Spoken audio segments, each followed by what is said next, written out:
On this episode of the Student Centered World podcast, you get to listen in on a coaching session that I have with one of our A Passion for Progress teacher students named Rocio Gonzalez.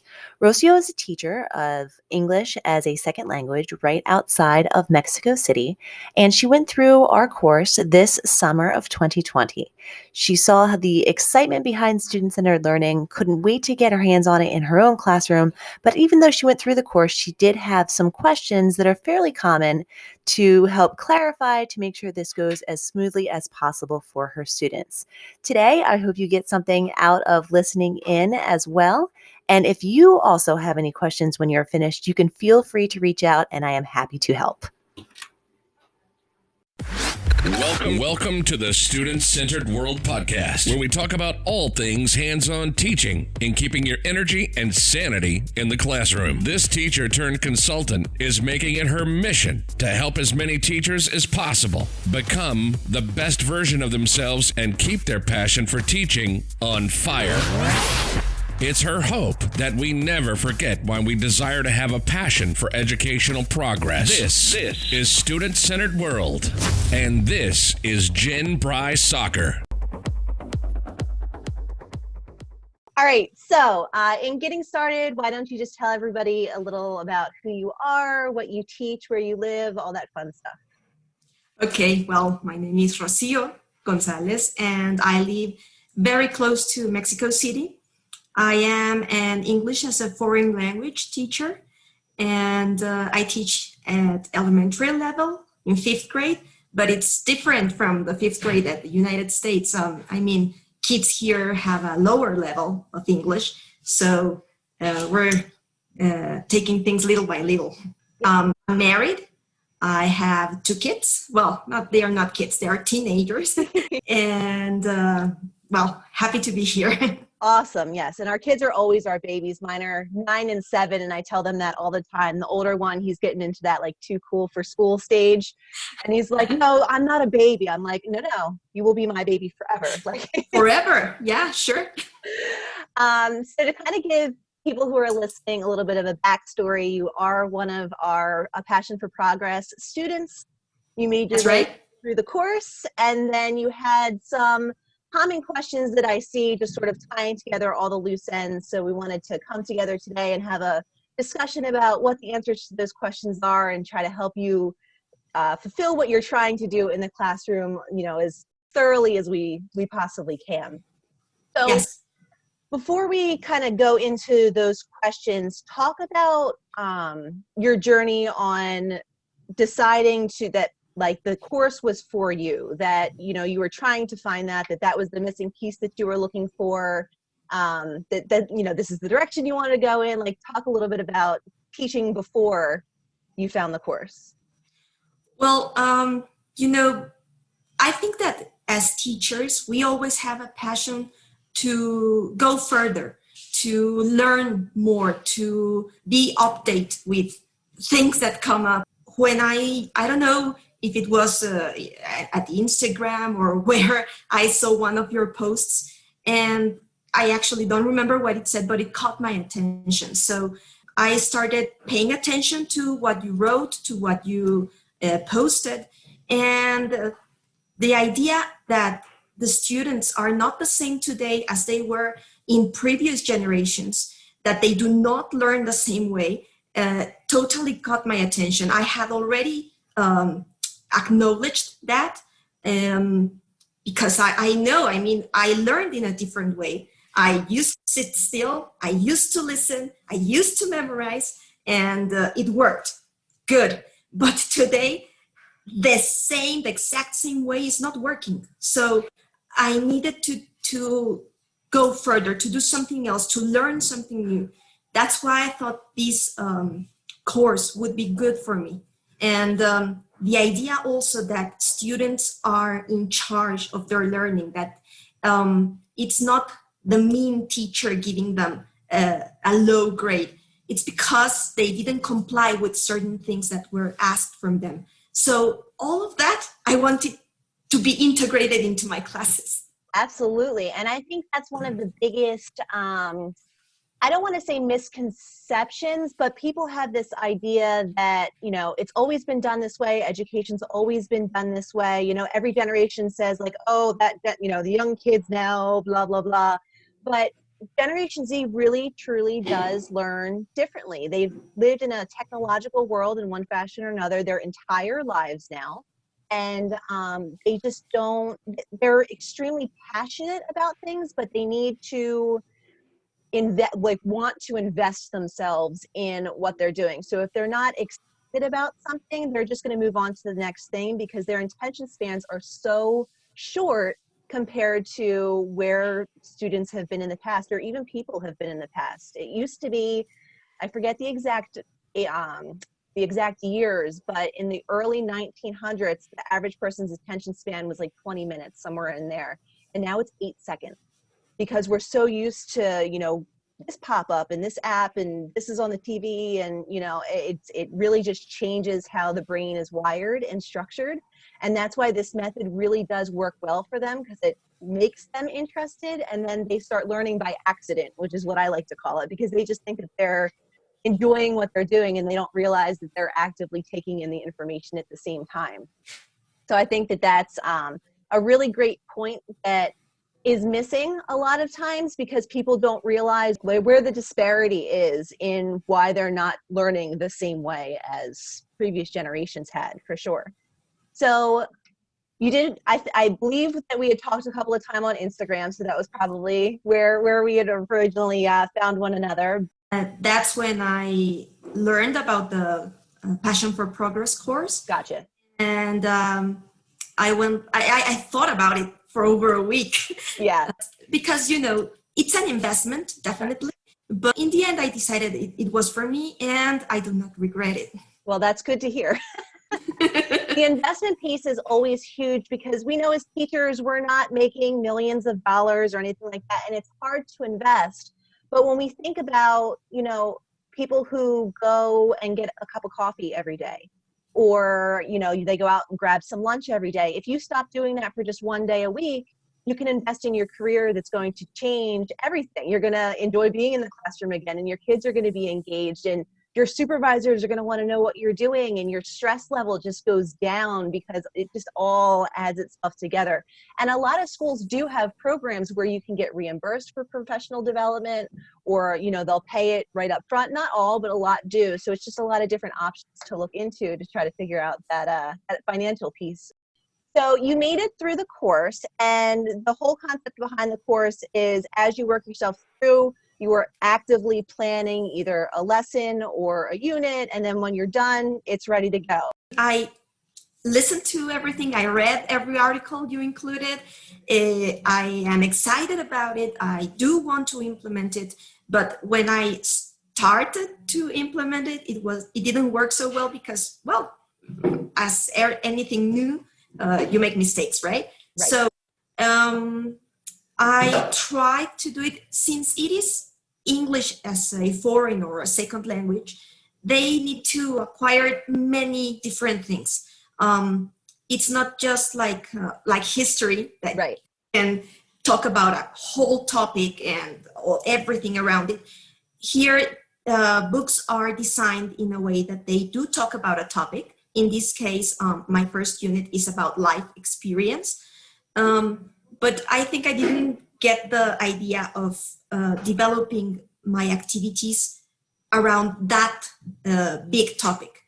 I tried to do a review in the beginning for especially grammar things that kids need, parts of speech. So I tried to do a video for nouns, a video for pronouns, a video for and the activities that follow. So I was just going crazy. That's when I asked you, because I do not want to just let it pass by. I think I can find the way to really get this right. So that's why I'm here. Absolutely. So with your particular situation working with ESL, is it more conversational in what you want the students to be able to achieve, to be able to have the conversations, or is it more written, or is it like a combination of both? A combination, yes. Okay. Mhm. And I mean, does the core, like the way that your curriculum is structured, does it incorporate it all at the same time, or can you maybe do the speech part first and then bring in the writing aspect later? How does the curriculum work itself through? I think it does come by parts. It tries to build upon itself, like giving them some structure first and then asking them to use it in a certain way. Okay, and then what technology do you have access to in the classroom? Well, right now I'm teaching remotely. I'm at home. All right. And I have tried to use different sites or it has been also difficult because kids, even though they use certain apps or certain technology, they don't really use everything. And that's something that I have learned in this time also, because I think that we as adults assume that young kids know everything from technology and they don't. Right. So we have been learning how to use certain sites, learning how to turn in the homework, because sometimes they turn in the task and it's empty. There's no file. Of course. And so they do have access to technology, but there are these certain things that we have to work on. Also, for example, many students work on a computer or a laptop, but others work on a tablet, and it's totally different on a computer or on a tablet. So we have been dealing with all these issues, plus the stress that everybody has, plus parents like picking over, watching what's going on during the class, and students being shy, etc. It's a whole lot of things. It's a lot of things. And that's just, I mean, we're in October right now when this is being recorded, and it's hard as much as we think that we kind of figured it out in the spring and then, you know, we plan for it more in the fall. It's still difficult. And you bring up a really good point about the students in technology. They pick up tech really quickly, but there is this idea that if you put it in front of them, you don't have to model it for them, or you don't have to walk them through it. They can just figure it out. They pick it up, but they can't just figure it out. So that's a big piece that it's a very common issue, because a lot of teachers just think like they're really tech savvy, so they'll get this, and they will, but you might have to model it for 2 weeks before they remember which button to push or where things go, or, you know, any of the issues that we can all rattle off, because it's certainly a thing. And that's why I try to push in the course certain apps that I know are very successful, because one of the main things that you want to do for you is figure out what programs are going to work best for your curriculum, your students, and you find are user-friendly both for you and for them. So even though there's a bazillion different things out there that you can use, you have to try to figure out, you know, what do I want them definitely to be using and to have and to understand. So I think a great option for you, if you haven't used it yet, is Flipgrid. Have you used that one? Not yet. Okay, so I know a lot of foreign language teachers or ESL teachers are using that program a lot because it can be very conversational. So you can say to the students, you know, this is your prompt, and then they record themselves, and then it goes right into this neat little platform that they have access to, and they can respond to one another in there, or it can be where, you know, you're just able to see what they put in there, and they can have that, you know, they could be answering prompts. There's part where they can, you know, type in answers. So maybe you can have it, you know, I'm not obviously 100% sure what your curriculum is, but you can say, you know, talk about this and then ask a question of your classmates. And then maybe the classmates have to go in and watch 3 different videos and answer whatever the question was that they came up with. And then you can be looking at their grammar and all of that from there, and then build upon it. So I think when you originally, you know, went through the course and tried to put it all together, you try to do all of it at one time. So you try to do all of the content pieces and the activity pieces and everything. And instead of making it all work together, you are trying to make them individual pieces of their learning journey. So you want to make it more where everything builds off the last piece and it all interconnects in one way or another. So if you know, you're starting off with content and you want to do like a little video or a podcast or something that they can do in their time, Edpuzzle, I love my Edpuzzle. It's a great thing that you can even get videos that are already made. You don't have to make your own, and you can find them on exactly what topics you're looking for. There's questions embedded right in them and they can answer them. And then once they're through that, well, maybe then they can move on to the Flipgrid or something else that teachers are having really great success with right now is creating breakout rooms. A lot of the teachers that are doing hybrid, so if they have kids in the classroom and out of the classroom, they're doing this so they can still work together. But you create groups of students and it can be based on where you feel their levels are or maybe where their interests are or whatever that's going to get a really great conversation going and put them in these rooms. So on Zoom, you can make them where you press a button and they all break out. On Google Meet or Google Hangouts, you can just make the different groups.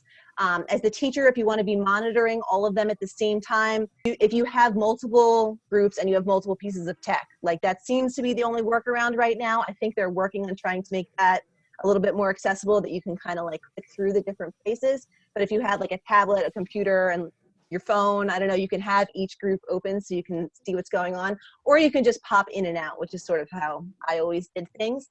But you have them in there, you can say, this is the topic, let's talk about it. And then they can have, a writing response to the conversation or what was the most interesting thing that you talked about. It doesn't have to be 100% content driven. So you don't have to, it can be, but you don't have to be saying, okay, I want to make sure that they are using this many verbs or this many nouns or whatever the process is. Just have them going through, make prompts that are silly, make things that are funny that they're going to laugh about and get really excited about or engaged in, or if there's a TV show they all watch, or I'm just rambling off things, but you can poll them and find out what's your favorite TV show, or who's your favorite singer, or what's your favorite board game. There's so many different things, and then group them based on that and then say, go talk about it.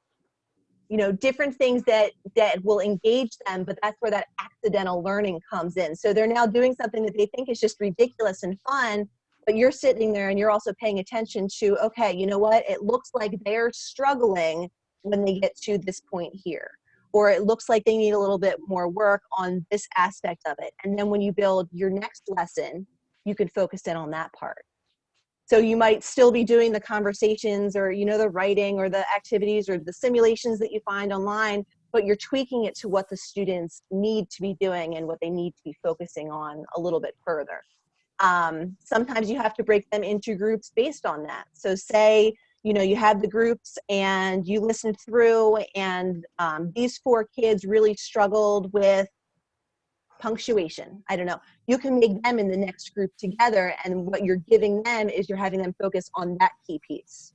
So every kid is sort of doing what they need to do the most, but they don't realize that you are taking the reins and making sure that they're, zooming in on what they're struggling in, or they might not even realize they're struggling in, but you as the teacher obviously were able to pick that up.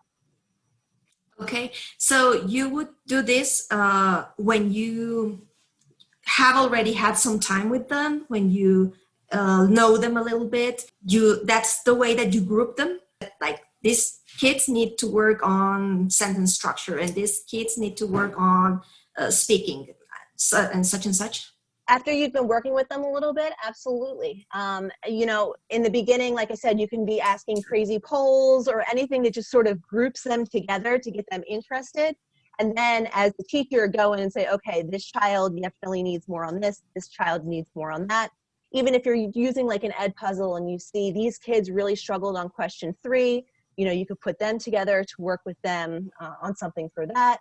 Maybe all the students struggled and you're like, okay, if this is the concept that it seems like most of them are struggling in, maybe we'll pull out a different activity that can focus in on that.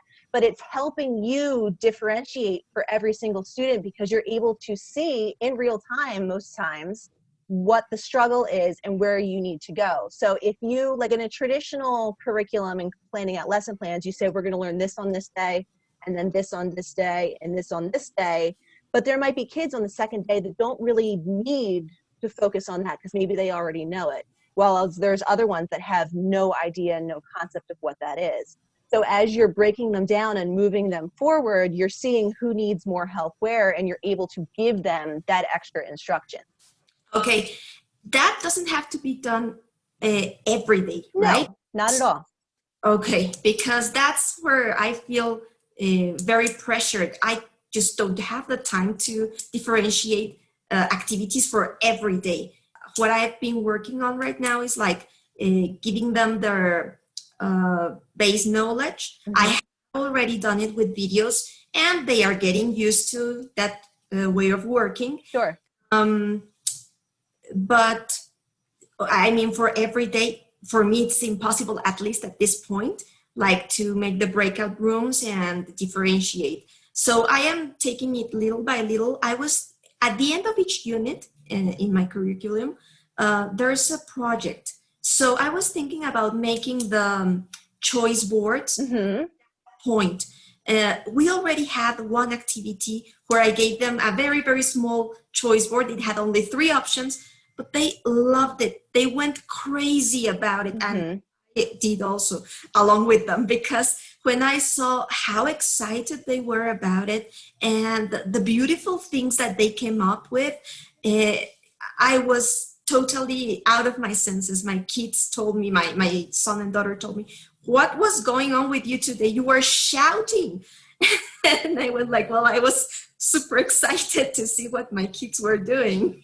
No, absolutely. And that's the beauty of it. See, the great thing about choice boards, or just giving student choice in anything, it's the same thing we all did with our children when they were little. Do you want to wear the blue coat today or the green coat today? And I use this analogy all the time. It doesn't actually matter what coat they're wearing. You're just making sure that they're wearing a coat, but they think they got to pick, and therefore they were in charge. When you're coming up with your choice boards and, whatever activity, you're still deciding what the kids are going to be doing. You're still deciding what they're going to be learning and what their objectives are and what they're going to be accomplishing. But they think like, oh, I get to pick, I get to do this, and you have kids that are more artistic or, more, they like to read more or whatever, and they'll gravitate toward the assignment that is teaching them the exact same thing as everybody else, but just in a way that appeals to them a little bit more. And when I can't agree with you more. A lot of times when a teacher will assign a project, the expectation is they're all going to be pretty much the same thing, like little variants here and there, but it's to be pretty much the same. When you give them that choice, number one, it's so much more fun for you to grade because you're not getting the same thing over and over again. But number two, they do surprise you. They come up with stuff that you as an adult might have never even considered. And it's something that you could make into a project again into the future, because this kid came up with a great idea that, if they hadn't been given that choice, you would have never even known that that was an option. So that's fantastic. And it all ties together with, what we were just saying. So I was, going with like the breakout rooms, then you mentioned the choice board, and I said like the Edpuzzle. There is no, I don't want to say there's no rhyme or reason, because that just sounds like woo, but there's no right or wrong way to do this. So as you start dabbling in activities, as you start trying different things, you'll find out what your kids go crazy for, and you'll find out what's just super successful and what helps narrow down the information for them. There's so many games out there and simulations and stuff that you can just do a quick Google search. I always say, look up like the content that you're looking for and game or activity or project or whatever, and you can always adapt it to what you're looking for them to be able to achieve.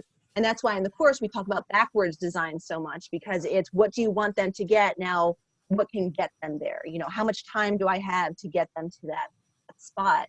And it's always difficult in the beginning because it's something new. You're not in your comfort zone. The kids aren't in their comfort zone. And as teachers, we are all some level of perfectionist. But as soon as it seems like a lesson is not going the way you saw it in your mind, you're like, I can't do this anymore. This obviously isn't working. It's like, it's broken. I did it wrong. And it's not. It's just everybody adapting to the process. And I always laugh and said it's more like the stages of grief.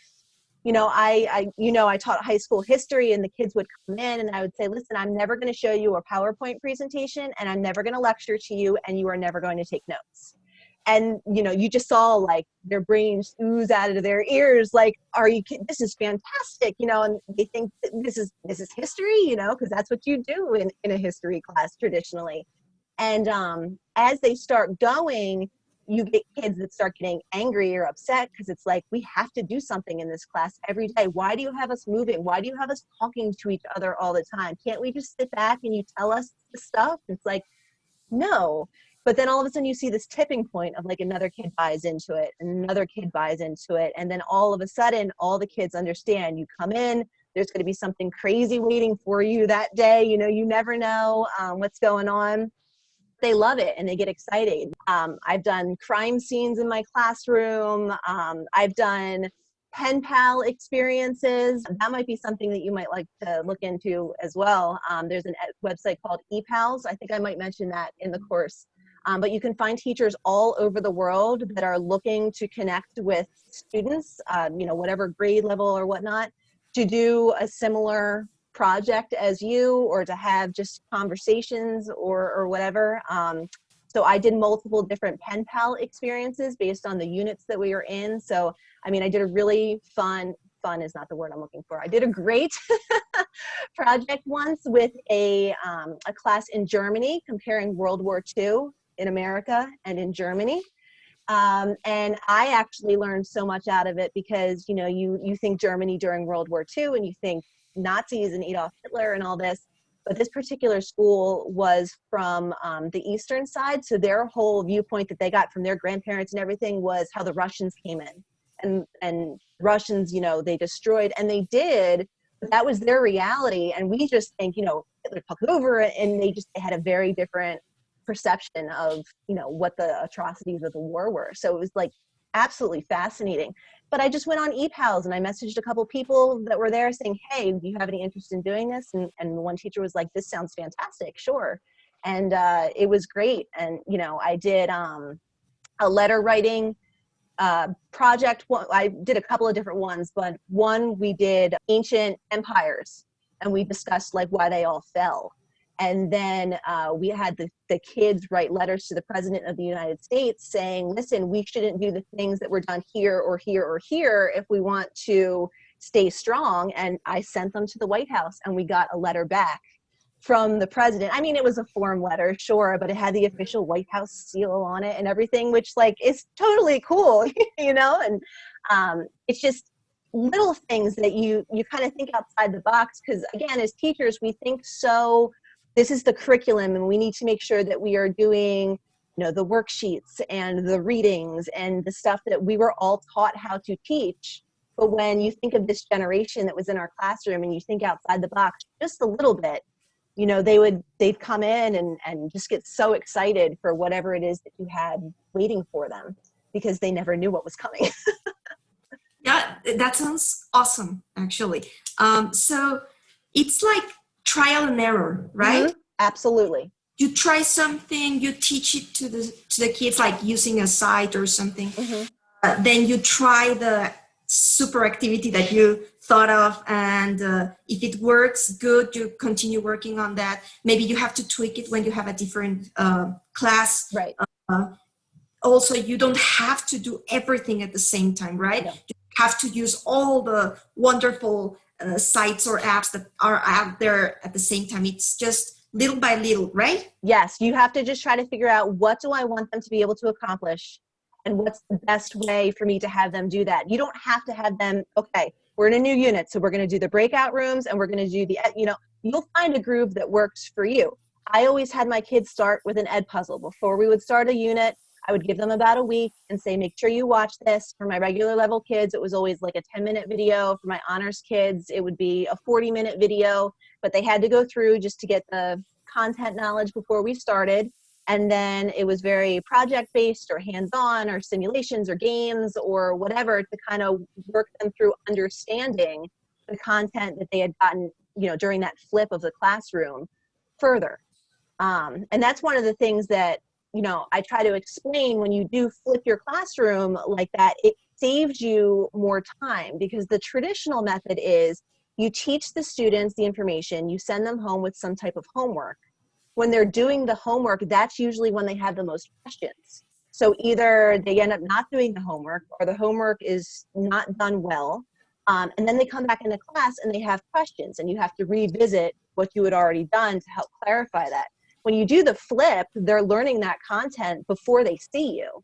And then once they see you, they have all of the questions, and you have all the activities already to help answer those questions.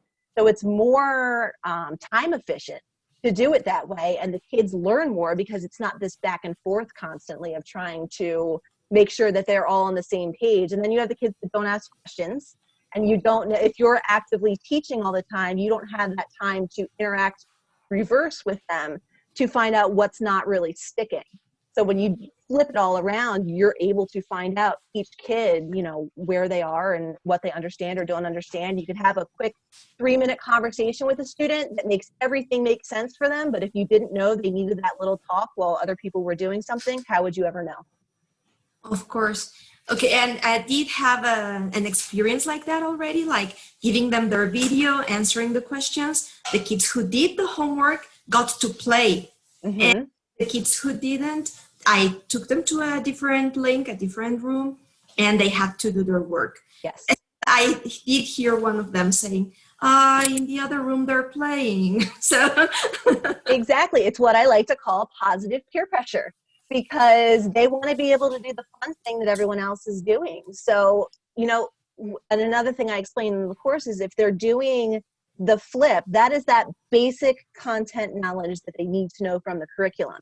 Everything else is just adding to that. So if they do nothing but, you know, the homework, if you will, they're still going to know the same information that you need to know. It's just when you're in the classroom now doing all the games and the playing and all of that, they're learning more than would necessarily be required. okay. So yes, I'm trying to put all the pieces together, because you know that also in schools, the principals, the authorities ask you to do certain things. You have to fill out the books. So every single exercise has to be answered, the book, the activity book. So I am trying to put all these things together, like giving time to do fill out the books because I am required to. But I am thinking like using the videos to give them the base content, or some of the base content, maybe not everything, because I'm learning to do this. Sure. And students are too. And second, like having this choice board, the special one at the end of the unit. I hope that appeals to students. They try it, because we haven't gotten to the end of the first unit. Right. And that gets them excited to go through all the other things during the unit, to be able to have these fun activities at the end. Is okay? Absolutely. That's always how I would do things. So I would give my students a schedule on the very first day of every unit. And it would break down the different things that we would be doing, the different pieces that we would be talking about. And then there was a calendar aspect in there that said, like, this is going to be the day of your test, or, you know, this is the project that we're going to be working towards in the end, or, you know, it just sort of depended on that particular unit, how I wanted to word it. But they always knew what we were going to be doing and what the end goal was going to be. You know, they might not know that I was going to have a murder scene set up in my classroom as a crime scene that they had to investigate, but they knew, like, on Wednesday, the 24th, there was going to be a simulation in class. So they kind of had an idea. And that does take a little bit of pre-planning to make sure that, you know where you are as well. But I always found that helped me, because then I didn't have this constant, well, what am I going to do tomorrow? Well, where are we going with that? You know, people lesson plan whatever your school requires, maybe a week in advance. But I always found it easier, plan out that whole unit. And that way, you know, the kids know, if they come in and they say, hey, I'm not going to be here on this day, this day, this day, what are we doing? Sometimes they don't even have to ask, because it's already on their calendar and they know. Another piece of that I just wanted to mention, worksheets and, you know, your workbook, like you're saying, and everything, that's not always a bad thing. A lot of times when I had lower level students, I would start out with my unit and I would say, listen, the first 3 days here, we're going to be doing different, I would try not to say like different worksheets, but ultimately they would be different worksheets. I would give them the choice on when they did them. I would give them a list, and I would make a chart saying, okay, you know, this particular assignment, and I wouldn't say worksheet, I would just name it by assignment. So this assignment you have to have done by Wednesday. If you get it done on Monday, cool, then you can move on to a different one. This assignment here, you can't start that one until Tuesday, but then, you know, you have until Thursday to get it done. So I would figure out how many days that I wanted them working on different things in class. And that way, number one, nobody was really getting ahead of anybody else because I had it marked out with how long I thought it would be taking them. But if kids got done faster, they could move on. And, you know, I gave enough time that kids normally didn't need more time to continue. But that was something, if I noticed that like none of the kids were done something, I would say, all right, you know what, let's switch it around a little bit. You guys can have an extra day or take it home for homework. I didn't normally give homework other than when I was flipping stuff. But you just really have to be in touch with what's going on with your students. If they're struggling with an assignment, to try to figure out why. Do they need more time? Is it not quite what they needed at that point? Was it too advanced? You know, different pieces of it. So you can always start out with the workbooks. Okay, we're gonna, you know, start with the video on your time, and then when we come in on Monday or we sign in on Monday, we could be working on these books. You can have them working in groups. They could be doing things individually. You could be going through them whole class. You know, especially you always have to make sure that you're doing what your school requires 100%. But I always said to my kids, you know, sometimes we have to get through the boring stuff before we can get to the fun stuff. And in those levels, you know, where I couldn't just jump right into a project, I'd say, you know, okay, the next 3 days, we're going to be going through some of the boring stuff, but you know, these are the things that you have to do. And as soon as they feel like they have control over choosing when they're going to be doing stuff and where, I'm a big promoter in flexible seating, which obviously right now is not a thing so much during the coronavirus. But my kids would come up and I would already have like the stacks of worksheets just in a spot in my room. And they would come and pick whatever one they wanted to do. And then they'd go sit on the yoga balls or sit on the pillows that I had or sit at a desk, whatever worked for them. And they would just get to work. I'd always had music playing in the background as well. With history, US history anyway, you can cheat because you can go by decades. So here's music from the 40s, here's music from the 60s. And I would always have that going on. It was a little bit harder when you were in like world history and you're like, so from the 1400s, yeah. But in those cases, I would have the kids vote, what's your favorite genre of music? And I would try to find a Pandora playlist that was edited and clean because some of their choices in music are not appropriate, but I would have that playing. So, you know, it would just give them a little bit, something extra that was fun, and it kept them more engaged because their minds weren't wandering as much, and they were kind of excited about what we were doing. The key here, or one of the keys, is choice, right? That they get choice. Of course, you are controlling things and you are checking that everything goes forward, but to give them choice gives them a sense of belonging, right? Yes. That they own something and that they can decide on something, and that's important to them, right? Correct. I mean, you are still 100% in charge in the classroom. You are 100% still dictating everything that goes on in that classroom. It's another misconception. People hear about this, they're like, oh, you have no control. It's weird. You know, what is the teacher even used for? You just can sit there and read a magazine. It's like, well, no, there's a lot of different pieces, you know, to that, and you're actually still very much more engaged than you would be. But yeah, making them have that feeling that they have the options and they have the choice and they can do something that they want. You know, one assignment I had, they had to create a museum exhibit for one of the topics that they all had different pieces of the one overall topic. And I said, you can build it however you want. And they were like, well, what does that mean? I'm like, if you want to draw it, if you want to make it with popsicle sticks, if you want to build it with Play-Doh, if you want to go on Minecraft and build it, I don't care. Just make sure. And I remember the one kid again, high school, there should be past the Minecraft stage, but, you know, blew his mind of, I can go on Minecraft and I can build this. I said, absolutely. You bring in I think he had it on a tablet.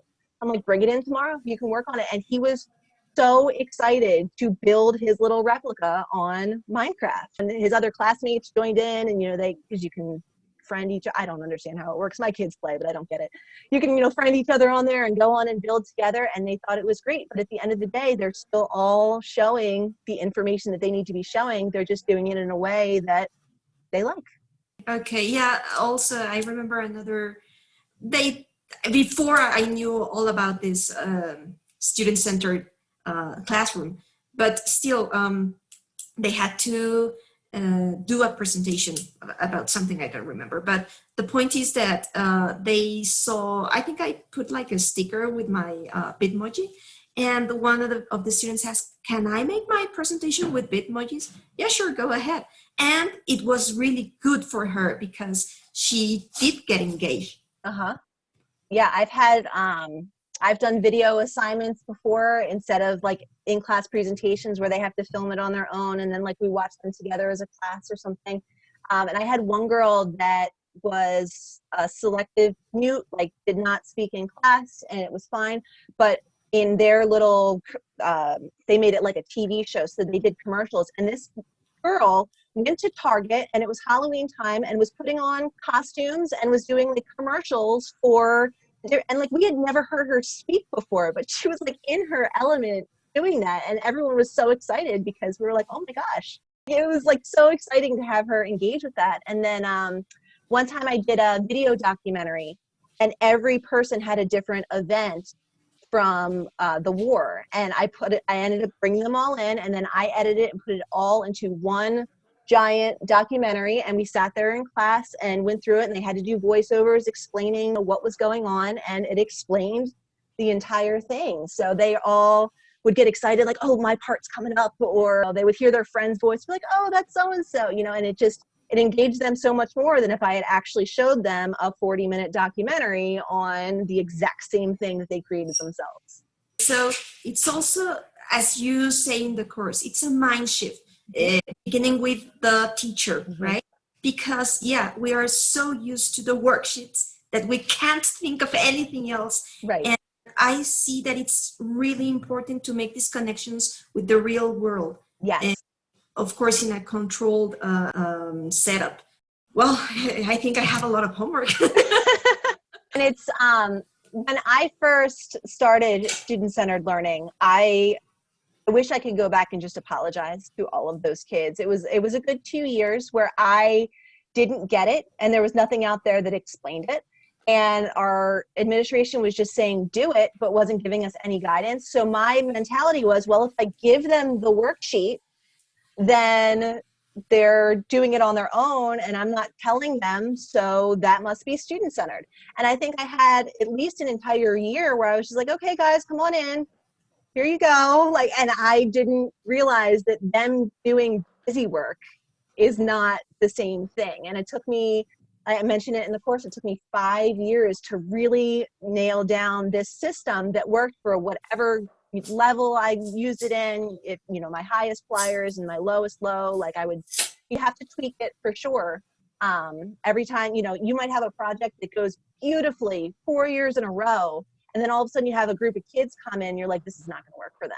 And you might still be able to use the concept, but, you know, tweak it a little bit, maybe add in some more worksheets or more videos or a different choice board or something. But that's one thing you just have to be very conscious of as you're going through, is making sure that it's not just you that thinks something is going to be fantastic, that the kids will also be excited about it. And sometimes stuff flops. It does. I've had my share of stuff that I've tried out, and I'm like, oh, never doing that again. And it just doesn't work out. But that's teaching, unless you're just standing in front of them lecturing every day.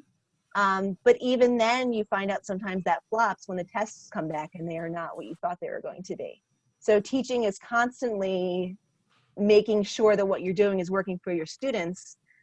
Just when you're in a more traditional model, sometimes it takes a lot longer to realize that it's not. I feel much more relieved. Oh, good. Yeah, by knowing that I don't have to do it all at the same time to get it right, that I can go little by little, trying this, trying that, and just learning this.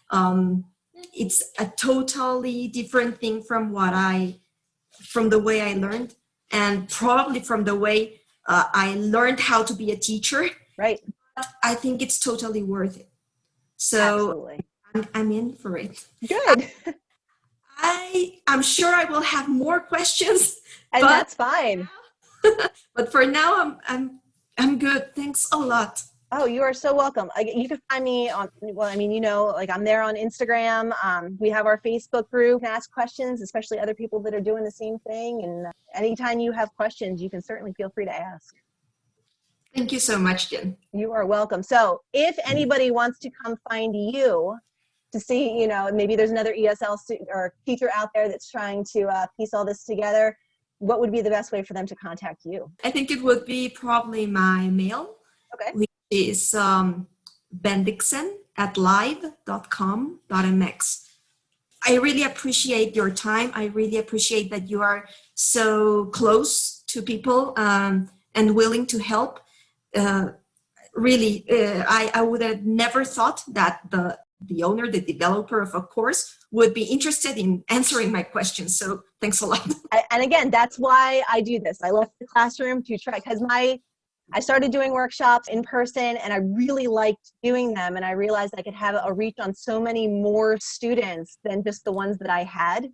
So that's why, I talked to some of my coworkers. They're like, you need to do this. You need to just go and do this. And I'm enjoying it. I'm enjoying talking to other teachers, especially during this time. I think it's a pleasure to meet you. You too. And again, if you have any questions moving forward, feel free to ask. If you have to wind up having another tier of questions, we can do this again. It's fine. Okay, great.